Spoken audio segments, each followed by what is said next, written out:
The German mechanics never forgot the sound, that low, predatory growl, echoing through the Rechlin hangar, the moment the captured P-51 Mustang came alive. In that instant, every man present understood a terrible truth. They were listening to the engine of a war their country could no longer win. Not a prophecy, not a theory. A mechanical fact vibrating through steel, air, and bone. This wasn't just another Allied fighter. This was the moment the Luftwaffe realized the sky no longer belonged to them. And if you're watching this right now, you're here for more than dates and numbers. You're here for the hidden heartbeat of the war, the moments that changed everything. So before we dive deeper into this story, do me one small favor. If you're watching WW2 Secrets, hit like, subscribe, and tell me in the comments where you first heard this story. Your support helps us keep uncovering the truths buried beneath the smoke of history. The Mustang sat in the corner of the Rechlin test field, like a captured animal, silent silver, and far too calm. Weeks earlier, it had fallen from the sky over occupied France, forced down intact after a simple navigation error. German technicians, equal parts fascinated and uneasy, worked on it day and night. They tightened every bolt, polished every panel, careful not to leave fingerprints on the machine that might reveal more than they wanted to admit. And now, at last, it was time for someone to fly it. Leers, one of Germany's best evaluation pilots, climbed onto the wing with the same strange dread a man feels approaching a truth he doesn't want to learn. The moment he lowered himself into the cockpit, he froze. The bubble canopy wrapped around him like a glass sphere, giving an almost impossible panoramic view. No frames, no blind spots. He could see everything: his tail, the runway, the sky behind him, without twisting his neck. In a real dogfight, that wasn't luxury. That was survival. He started the engine. A deep, confident rumble answered him. The Packard-built Merlin V1650 wasn't just powerful, it felt alive. On paper, it matched Germany's own DB605 in the Bf109 G6. But paper doesn't fight wars. Throttle forward. The Mustang rolled straight as an arrow, no violent torque swing, no wrestling match with the rudder. German fighters demanded muscle and constant correction just to stay aligned. This thing, it behaved like it trusted him. The wheels lifted off. Leers retracted the gear and the acceleration pressed him into the seat. At sea level, the Mustang climbed nearly 3,500 feet per minute, slightly better than the 109. Close. But altitude was where the truth waited. At 20,000 feet, the gap widened. At 25,000, it became a chasm. The Mustang's two-stage, two-speed supercharger kept feeding the engine like they were still at low altitude. German systems simply couldn't keep up. The air thinned. The Merlin didn't care. He dove, then pulled up sharply. Controls stayed light, responsive. At 400 mph, 109 stiffened so badly, pilots sometimes needed both hands just to bank. But here he was turning, rolling, looping with nothing but fingertips. His heart sank. And then came the fuel gauges. Internal tanks. Drop tanks. Nearly 485 gallons. Enough to fly from England to Berlin, fight over the capital, and fly home. His own Bf109, fully loaded, barely managed a third of that. By the time Leers landed, his mind was quiet, not from relief, but from certainty. Germany hadn't just captured a fighter. They had captured a message. And that message was, there was no counter to this. Adolf Galland had spent years reading reports, victories, losses, factory outputs, fuel shortages. But the paper he held now felt heavier than all the others. The Rechlin evaluation of the American Mustang wasn't written like a typical technical summary. It read more like a warning. And Galland, a man forged in the chaos of the Luftwaffe's rise, understood exactly what it meant. He hadn't begun the war as a legendary ace. In Spain, flying the 51 biplanes, during the Civil War he had fought low, slow, and dirty bombing trenches, strafing convoys, returning with mud on his landing gear and frustration in his chest. 300 combat sorties, and not a single aerial victory. When WW2 erupted, he was still stuck in ground attack units flying outdated HS-123 biplanes over Poland. No glamour, no dogfights, no stories. But ambition burns even without glory. Galland had begged for a transfer to fighters, and in May 1940, he finally got his chance. Assigned to JG-27, flying the Messerschmitt Bf-109E3, he entered the Battle of France as a 28-year-old novice in air-to-air combat, late compared to the hot-blooded youngsters beside him, but carrying something they didn't: the instincts of a survivor. His first aerial victory came on June 12, 1940, a Belgian Hawker Hurricane dropping into flames over Liège. 7 weeks later, he had 17 kills.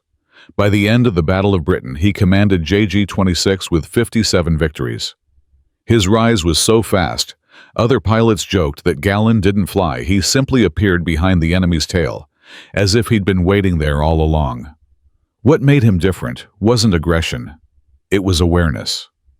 In the chaotic swirl of combat, Galland seemed to see the entire sky at once, every friendly aircraft, every enemy formation, every movement, every intention. Young pilots described flying with him as following someone who already knew the next 5 minutes. By November 1941, at just 29, he became General der Jagdflieger, the commander of all Luftwaffe fighter forces. But command came with a cruel gift: the truth. And the truth, by 1943, was brutal. On the Western Front, the Luftwaffe had only about 500 single-engine fighters. The American 8th Air Force alone had more. Add the RAF, and Allied fighter strength surpassed 4,000 aircraft, and their factories were pouring out new machines faster than Germany could count them. In 1943, Germany built roughly 11,000 fighters. The Allies built over 35,000. It was no longer a contest of aces. It was arithmetic: industrial capacity turned into wings and guns and trained men. Galland read the Rechlin report again. The Mustang wasn't just a fighter.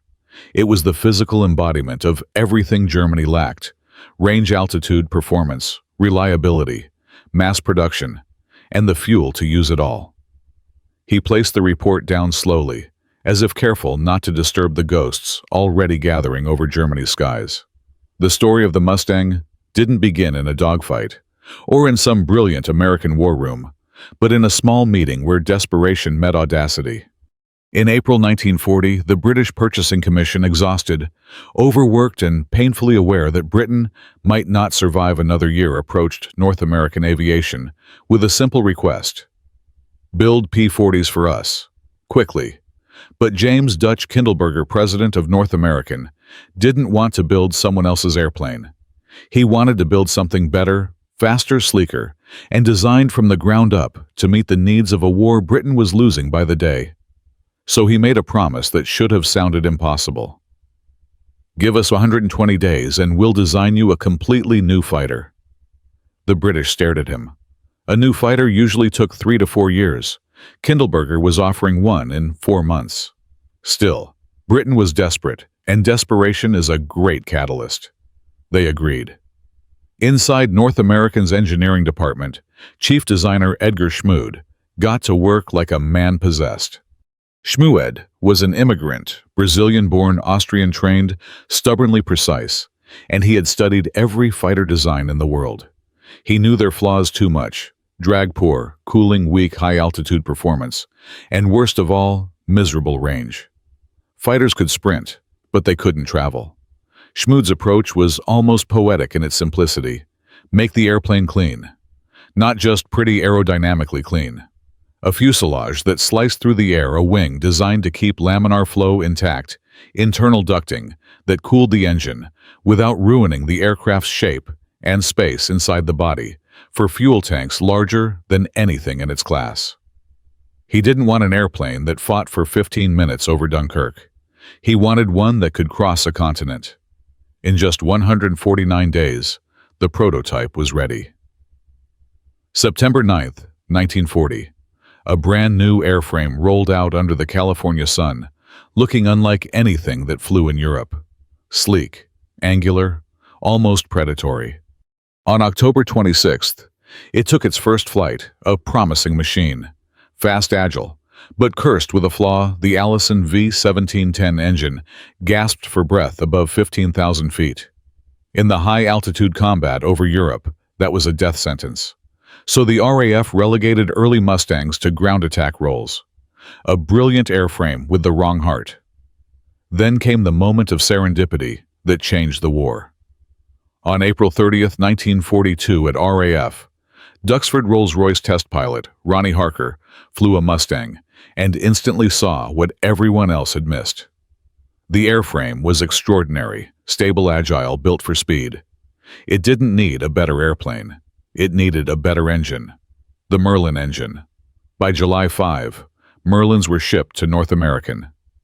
Engineers installed one in the Mustang's fifth prototype. On October 13, 1942, the transformed aircraft took off, and the world's most dangerous escort fighter was born. Speed jumped from 390 mph to 437. Service ceiling leapt from 31,000 to over 41,000 feet. The supercharger kept the engine breathing effortlessly, at heights where German fighters were gasping. But beyond the speed and altitude, something else emerged. Something no designer fully planned. The Mustang was efficient. At cruise, it drank fuel lightly. And fuel in war is freedom. The P-51B could fly more than 2,000 miles with drop tanks. England to Berlin. Berlin back to England. Fight in the middle. Survive. The Allies didn't realize it yet. The Germans didn't either. But the war in the air was about to be rewritten by an accident, an engine swapped into an airframe that was waiting for the right heartbeat. When the first P-51B Mustangs arrived in England in late 1943, no one on the ground quite understood the scale of the shift that had just begun. Pilots admired the clean lines, mechanics loved, the accessibility commanders liked the numbers, but the sky itself, that vast battleground over Europe, felt unchanged. It still belonged to the bombers, and to the German fighters hunting them. But that illusion ended the moment the 354th Fighter Group took their new Mustangs into combat. Imagine an English winter morning, freezing fog, hugging the runways, crews shivering in thick gloves as they fuel the aircraft bomber formations, rumbling like distant thunder. The men of the 354th climb into their brand new fighters, still suspicious of the unfamiliar machine beneath them, but orders are orders. Their job: escort the bombers deeper into Germany than any fighter had ever dared to go. December 13, 1943. The target: Kiel. 1,000-mile round trip. Previously impossible. The B-17s and B-24s lifted off in massive waves, forming a procession of silver leviathans stretching for miles. German radar tracked them early, expecting the same pattern as always: American escorts turning back halfway, leaving the bombers exposed. It had been the Luftwaffe's grim routine: wait until the escorts peel away, then pounce terror into the bomber wings, send dozens of flaming giants falling from the sky. But this time, as the bombers reached the heart of Germany, the Mustangs were still there. German pilots dove in expecting helpless targets. Instead, they found fast, agile American fighters already diving to meet them. The shock rippled through every cockpit. That day, the Luftwaffe lost 18 fighters. The 354th lost none. It was the kind of lopsided result that commanders notice. And fear. By January 1944, Mustang groups were flying even farther, pushing into the industrial core of the Reich. Now, the Germans had no choice. They had to fight the escorts first. No more easy strikes on the bombers. The air war's geometry, the entire logic of interception, had changed overnight. Then came February. Then came Big Week. For 6 relentless days, February 20th to 25, American bombers hammered German aircraft factories. The 8th Air Force flew 3 800 sorties. P-51s stayed with them the entire way. The Luftwaffe threw everything it had into the sky. Veteran aces, rookies with barely 100 hours ground crews, pressed into service aircraft, patched with sheet metal and hope. They fought with ferocity, with desperation, and they were slaughtered. Germany lost 355 fighters in 6 days, nearly a fifth of their entire fighter force. 200 pilots killed, missing, or wounded. These weren't just numbers. They were the last generation of Luftwaffe experience dying in open skies, spiraling down through their own industrial smoke. And while all this carnage unfolded, German test pilots at Rechlin were climbing in and out of the captured Mustang, writing evaluations that read like epitaphs. Every maneuver they flew confirmed what the frontline units were already learning the hard way. The Mustang didn't just compete, it controlled the fight. By the end of Big Week, the Luftwaffe's fate wasn't sealed by any single mission. It was sealed by the realization that the Americans now had a fighter that could follow their bombers anywhere, fight anyone, and come home again. Germany was beginning to lose the sky not through bravery or cowardice, but simply because the Mustang existed. Inside German headquarters, the war in the air wasn't just being lost, it was being argued to death. Adolf Galland had spent months fighting a second, quieter battle behind closed doors, a battle not against Allied fighters, but against his own leadership. Hermann Göring, once a fighter ace himself, had grown insulated, erratic, and painfully unwilling to hear bad news. And Hitler, obsessed with miracle weapons and offensive fantasies, kept dragging the Luftwaffe farther from reality. Galland saw the truth every day. He read it in the reports from Big Week. He heard it in the frightened voices of 20-year-old pilots with barely 100 hours of flying time. He felt it in the weight of his own responsibility. And yet, when he demanded that Germany shift everything to fighter production, every factory, every worker, every drop of fuel, Göring refused. Germany needed bombers, he said, needed to strike England, needed to show strength. It didn't matter that German bombers could barely reach British shores anymore. It didn't matter that the factories building them were being turned to rubble. Logic had become a casualty of ego. Then came the Me-262, the sleek, shrieking jet that could outrun anything in the sky. It should have been the weapon to challenge Allied air superiority. It could climb faster than any Allied fighter, slash through bomber formations, and escape before escorts could react. Galland wanted it as a pure interceptor, stripped of weight, designed to hit hard and run. Hitler, however, demanded it be turned into a fighter bomber, a jet bomber, a weapon for revenge strikes, not defense. Engineers warned him it would cripple performance. Pilots begged him to reconsider. Galland himself nearly shouted it during briefings. Hitler didn't care. The modifications delayed the jet by months. Months Germany didn't have. By the time the Me-262 entered combat, the sky was already lost. And even if Germany had wanted to copy the P-51, some whispered about it in hallways, half as joke, half as prayer, it would have been impossible. Laminar flow wings demanded manufacturing precision that bombed-out factories simply couldn't achieve. The Packard-built Merlin engine needed alloys Germany no longer possessed. Even the aluminum the Mustang required was now a luxury. German production increasingly relied on steel, heavier and far less aerodynamic. But the real tragedy wasn't metal, it was men. In 1940, a German fighter pilot received about 240 hours of training. By 1944, that number had fallen to 112, sometimes less. Fuel shortages meant many trainees never fired their weapons in the air. They were thrown into combat as near beginners against seasoned Allied pilots who had 300 to 400 hours and veterans returning for second tours. The arithmetic of survival tilted brutally. Veteran Experten were dying. Replacements were dying faster. And the Luftwaffe, once the terror of Europe, was bleeding knowledge, skill, and hope with every mission. Then, June 6, 1944 arrived. D-Day. The Allies flew 14,674 sorties. The Luftwaffe managed 319. German soldiers on the beaches looked up and saw a sky filled with Allied aircraft bombers, fighters transport so many that the horizon shimmered with wings. It was no longer a battlefield. It was occupation by air. Still, Galland pressed on, fighting a war, inside a war. But in January 1945, Goering had had enough. Galland was relieved of his command, punished for being right. He requested a return to combat. Permission was granted. And on February 25th, he formed JV-44, an elite squadron of Me-262 jets, staffed by Germany's surviving aces men, with 100, 150, even 200 victories. They flew the way Galland always intended, as interceptors, diving into Allied formations with unmatched speed. They shot down around 50 Allied aircraft. They lost 4 pilots. An incredible ratio, but meaningless against thousands of Allied bombers and escorts. The sky was already decided. The Mustang had seen to that.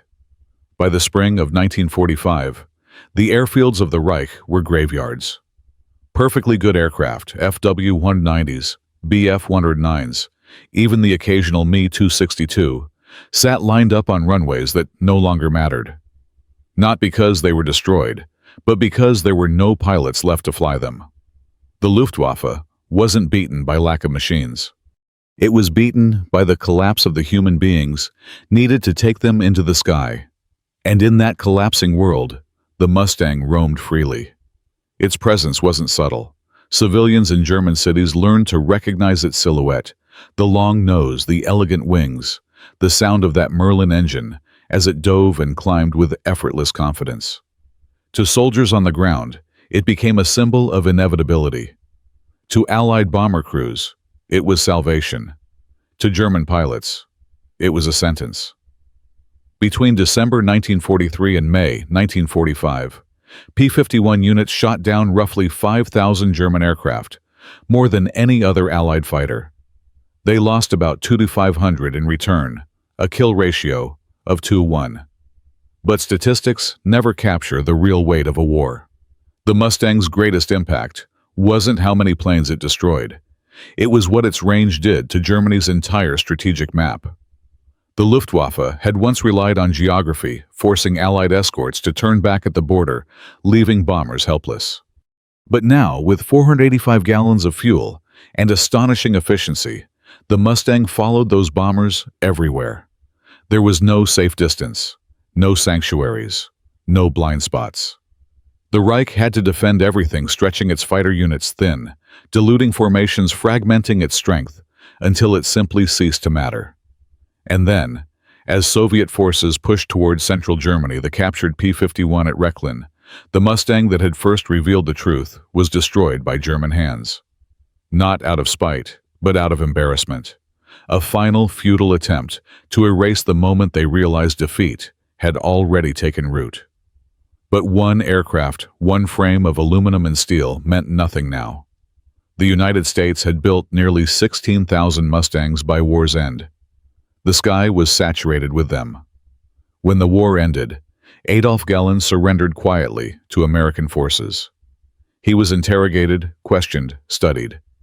They asked about the Mustang, about the Rechlin tests, about everything the Luftwaffe had learned too late.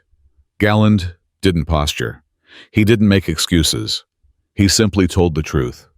The P-51 was the best fighter of the war. Not because it was invincible or perfect, but because it was the only aircraft that combined everything a modern war demanded: speed, altitude, range, handling, firepower, and above all, the ability to be mass-produced by an industry that seemed to have no limits. After the war, Galland became a consultant for aviation companies, including, with a touch of irony, he never quite got over North American Aviation, the maker of the Mustang. He worked alongside former enemies, sharing stories, revisiting old battlefields in the sky. At air shows, he sometimes stood before polished Mustangs restored to their wartime colors, remembering the day a captured one whispered Germany's fate through the walls of a hangar. That aircraft, that silver phantom of Rechlin, had been more than a machine. It was a verdict. A reminder that in the brutal logic of industrial war, courage and skill can only carry a nation so far. Beyond that, survival belongs to factories, fuel logistics, and to the machines built in quantities the enemy can never hope to match. The Americans built a fighter that could go anywhere, fight anyone, and return home. And they built thousands. That was a war Germany could never win. In the end, when I look back at the story of the P-51 Mustang and the desperate men who tried to understand it, I'm struck by something deeper than statistics or kill ratios. To me, this moment at Rechlin wasn't just about technology. It was about a nation realizing that bravery alone cannot outrun the weight of industrial reality. It's a reminder that wars aren't decided only in the cockpit, but in the factories, the training grounds, the quiet rooms where choices are made or ignored. And there's a kind of tragic humanity in that pilots on both sides, doing everything they could, yet powerless, against forces far larger than themselves. That's why stories like this matter. They're not about glorifying machines. They're about understanding the people who lived, fought, and sometimes died inside them.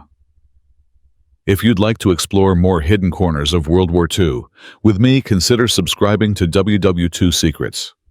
It helps this channel grow, and it means a lot to know you're here walking through history with us.